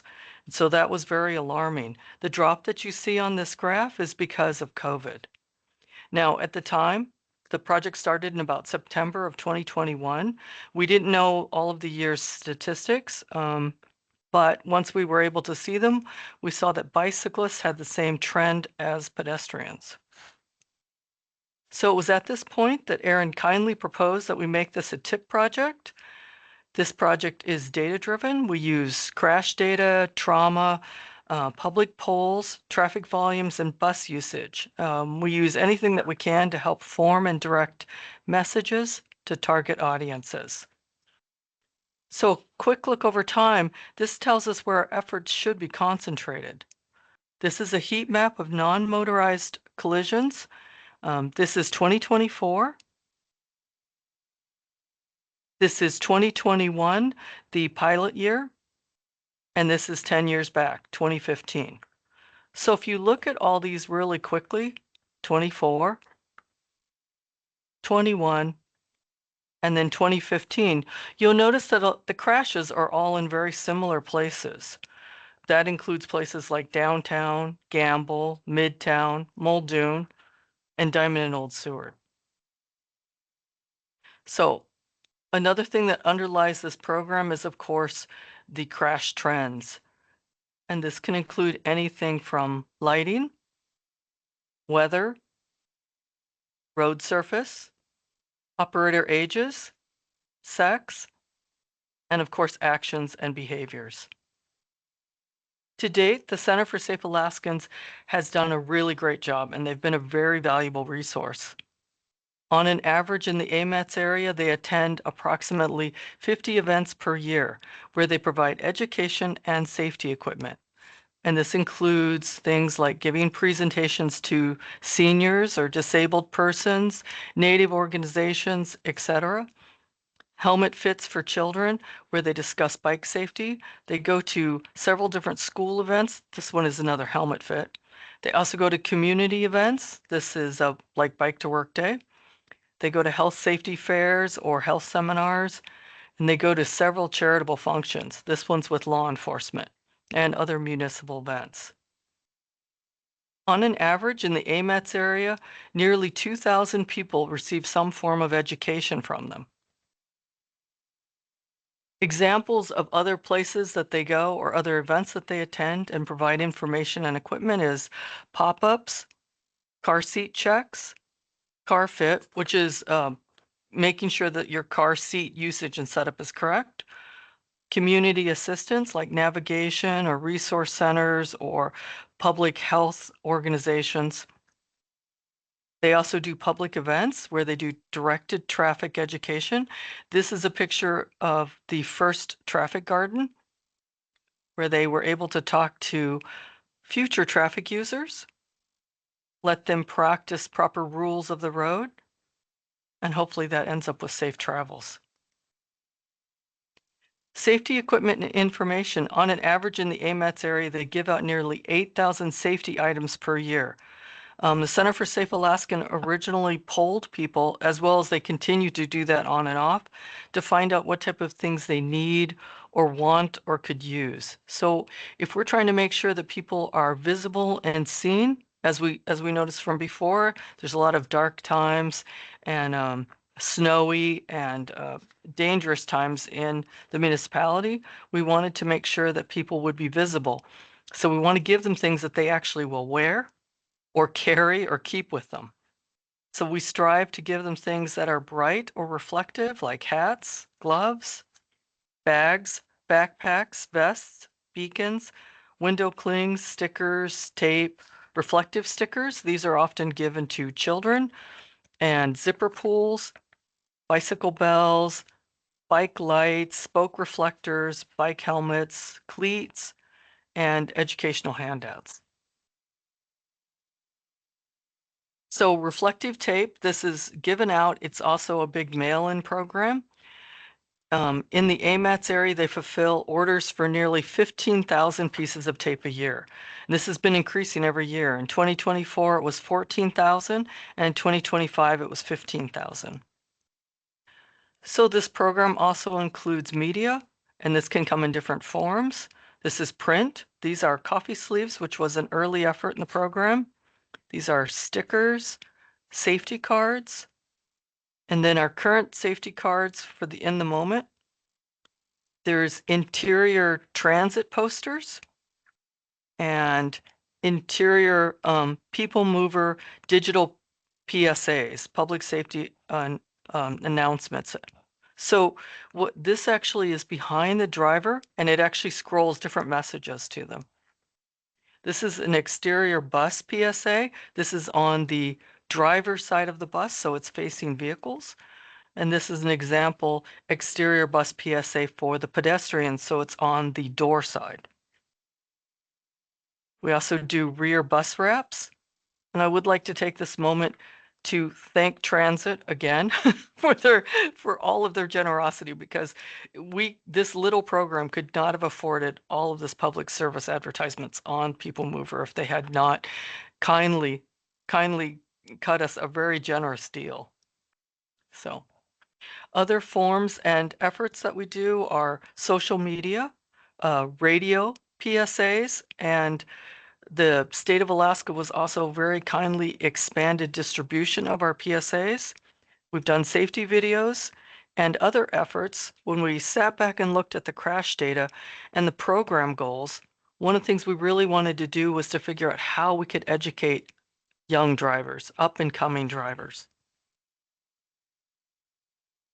So that included things like the traffic garden. They made packets and sent them out to the schools where the teens were putting together packets for Teen Driving Month. So they did actually choose some of our items. And we also do Ready Assess, which is a small driving simulation, but it gives the students feedback so that they know things that they should work on. They also go to the driving schools and speak to the young drivers. They pack and distribute safe travel kits. This includes things like reflective vests, gloves, hats, beacons. We also give stuff to law enforcement for them to take out with them on community patrol, and they gain valuable public feedback by doing field polls and other types of surveys like the reflective tape surveys. So this program may be all about safety, but it's really all about the people. And this is from a thank you message sent to us by the Center of Safe Alaskans. And one thing that I love about this program is it's really all about community, contribution, participation, and we are so grateful for this. These are hats that are knitted by a volunteer group for at-risk children. Now, we have nothing to do with the fact that this volunteer group makes these hats, which is wonderful. But the Center for Safe Alaskans did actually ask them if they would be willing to put in reflective thread so that these children would also be able to be seen under different conditions. The hats, they tested doing it and they found thread that they actually liked, and so they are doing that now, and you can kind of see that little thread going through there. We also hired assets to help us assemble the things that we were giving away. So they put on window clings and reflective tape and bike stickers. And the radio station with the Ohana Media Group had actually read about the increasing pedestrian fatalities. They contacted the Center for Safe Alaskans, and they offered to record our PSA, which is what happened in our last one. And they also helped increase the reach that we would be able to pay for. So we were able to be on more stations and outwards a little bit more. And of course, like I said, the state of Alaska also helped increase the reach that we would be able to do in this small program. And of course, I cannot say enough about Transit's help. So at this point, I'll just open it up for any questions.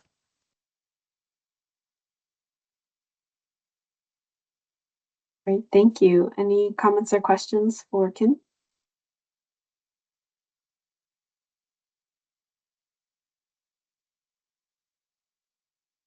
Okay, no questions? You want me to jump into the next one? Please.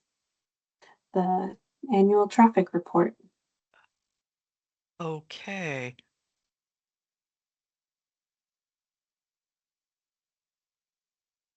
All right. So this is just a brief discussion about the 2024 annual traffic report. This is put together by traffic engineering data from information that we collect, process, or calculate. And this is just to show you some of the things that are in it. This is not everything, just some of the things. And all of this is available via our website, or you can request a physical report. Okay, let's start off with traffic crashes. So here's a 10-year look at cyclist crashes from 2024. And of course, as you can see, unfortunately, the crashes go up in the warm summer months, which is probably not real surprising. Then we look at pedestrians over 10-year time period. Out of the nearly 3,500 crashes, 3,446 crashes in 2024, 1 in 43 involved a bicyclist, and 1 in 28 involved a pedestrian. Other things that you can find on the site are when we look at the operators by sex, this is for bicyclists, this is for pedestrians. We also look at it seasonally, so this is by time of year for bicyclists, and this is for pedestrians. Okay, quick look at traffic volumes. These are traffic volumes along the roadway or pathway or along the sidewalk. So that's where we're able to look at the peds and the bikes. This is non-motorized volumes in the report, and this is along recreational trails, but we do not have the volumes broken up. This is at our permanent count stations, which are along trails. We have some on pathways and we have one on a sidewalk. And the counters that we've been trying to put out on trails now can also collect speeds. So we're able to tell how fast people are going. And this is bike to work day volumes. And we want to thank you for sending us your numbers. We used to go out and help you guys count, and we actually set up some of your first counting forms that you guys used in the field. I don't know that you use those anymore, but we set up some of the first ones. And we understand that events like this are affected by weather. And so we wanted to show that in the report so people would understand why it was low in some years. Now you can view all this traffic information on traffic.muni.org, and this includes not only the annual report, but anything that you want to drill down into and find. So if you pull the annual reports, you just go to reports, search annual reports, and then you can pull down whatever year you would like to look at. This is a results screen, so you can pull chapters of the book if you don't want to pull the whole thing. So this one was short. Do you guys have any questions? Great, thank you, Kim. Any questions or comments? Go ahead, Diana.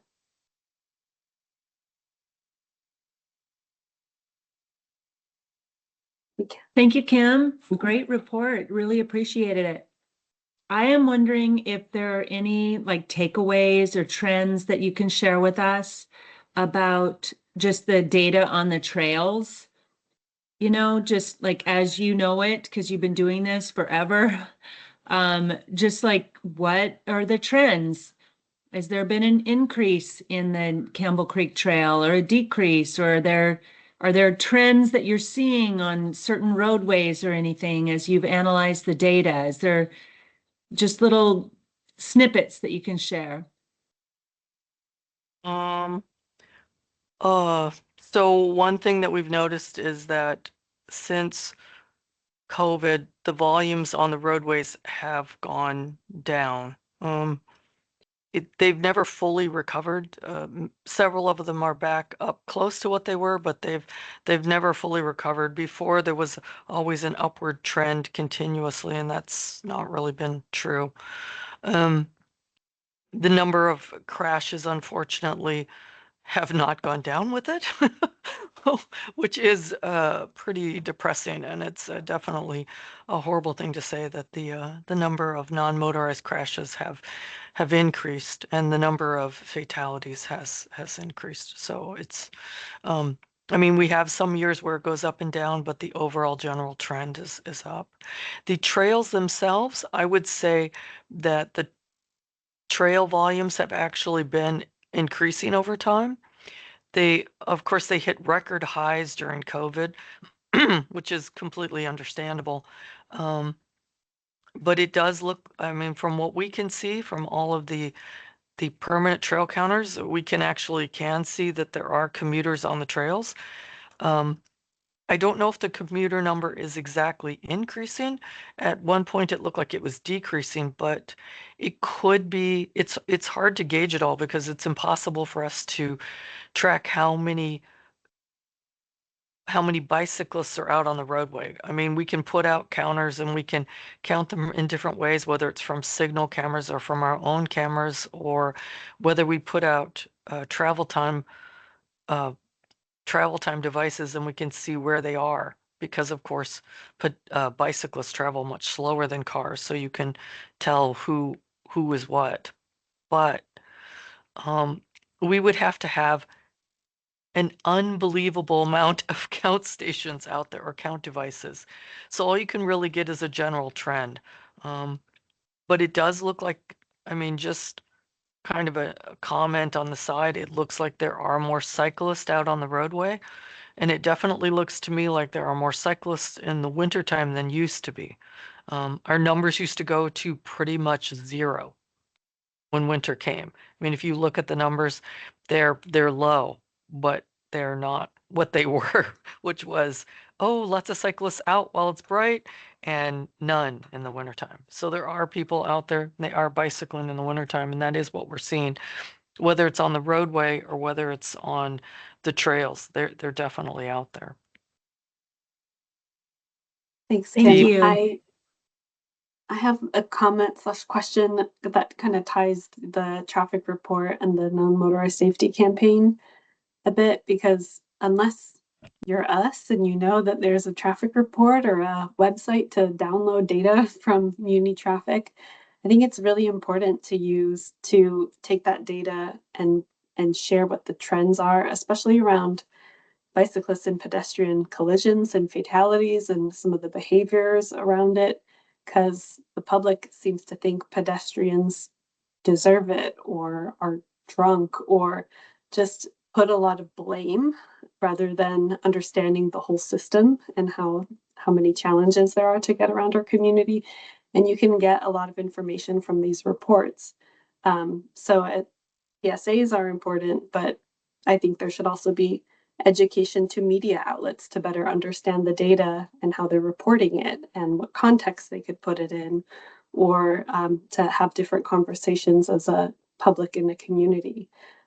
So my question / comment is there a way to kind of bridge these together? So when you're doing all of this outreach in the community, you're also educating about what's happening on the ground. And, you know, we're all here on the BPAC because we want to change the system as well and use this data for that. But the synthesizing and trend analysis and understanding the context is something that I think folks like you would be able to share.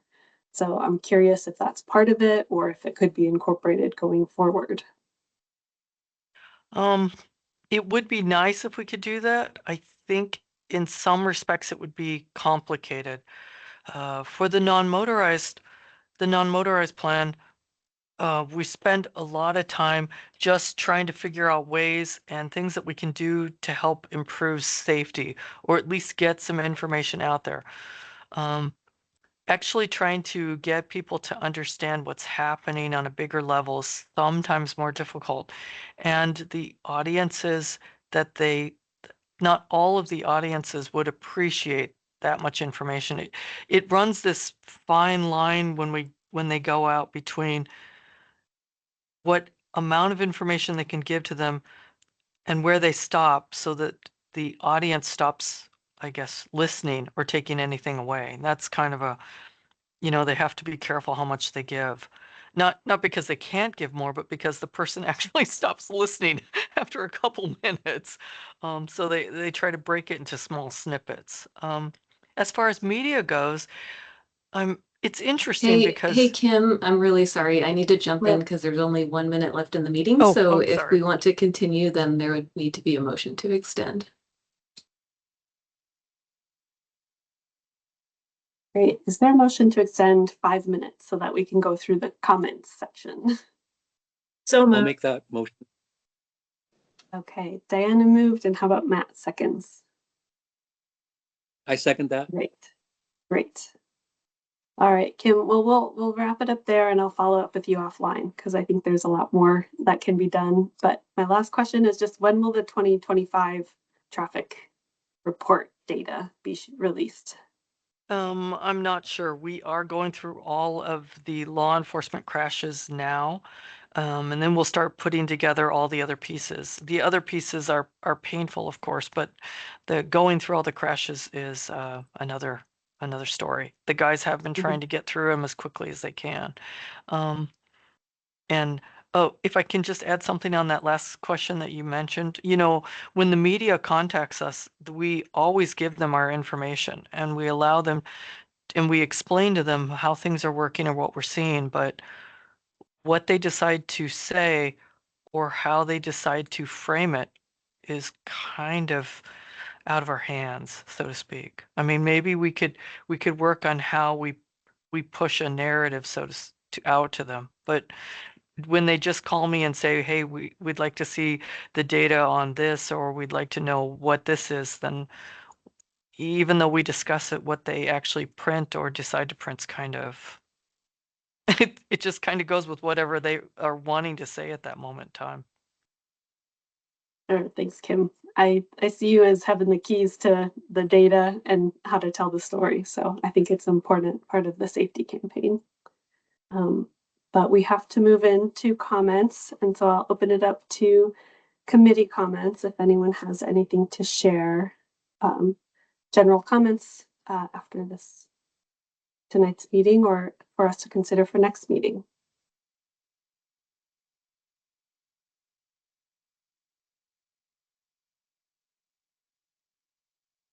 I'm not seeing anyone, but I actually do have one to maybe share or ask for AMATS, potentially for the next meeting.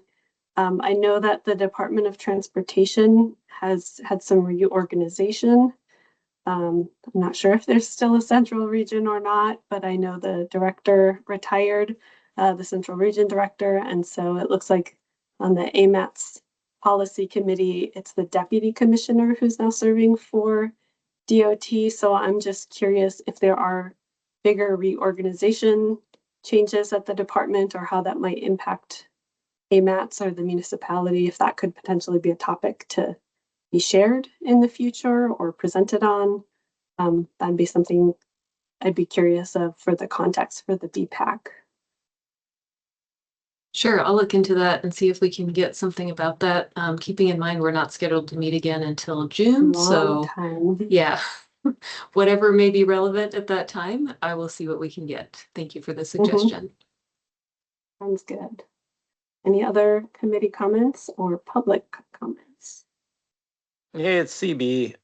CB, I'd just like to think forward next year. If DOT, MOA, BPAC, PTAB, if we could all get on the same page that accessibility to public transportation and to our parks and to our public system, sorry, it's the same thing. It's very important to me, but there's 3 agencies or 4 or 5 or 10.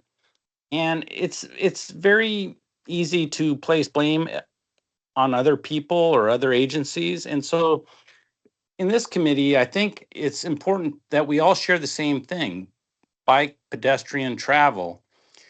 To me, that includes access to public travel.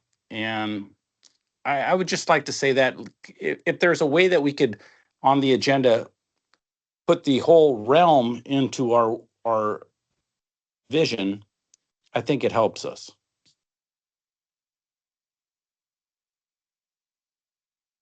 Thank you, CB.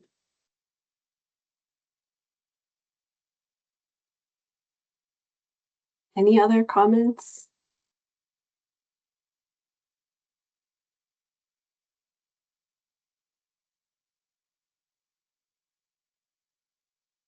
All right, not seeing any. Our next meeting is not until June 1st. We could potentially schedule a special meeting or work session in the meantime. So if anything comes up, please reach out to me or Emily and we can figure that out. But with that, I will entertain a motion to adjourn. Hold on. Oh, something else? We still have public comments on the schedule. So if there's any members of the public here who wanted to comment, we would need a motion to extend.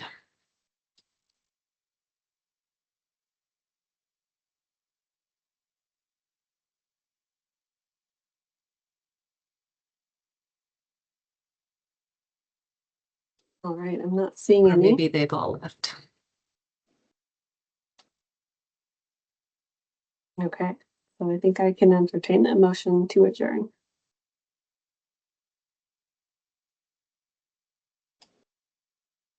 I will Anybody? motion to adjourn. This is Lynn. I'll second. Thank you, Lynn, and thank you, Matt. All right. If there are Thank you, no everybody. objections, thanks, everyone. We're adjourned. Thank you all. Thank you. Thank you, guys. Thanks so much. Appreciate it. Thank you, Bye. everyone. Appreciate it.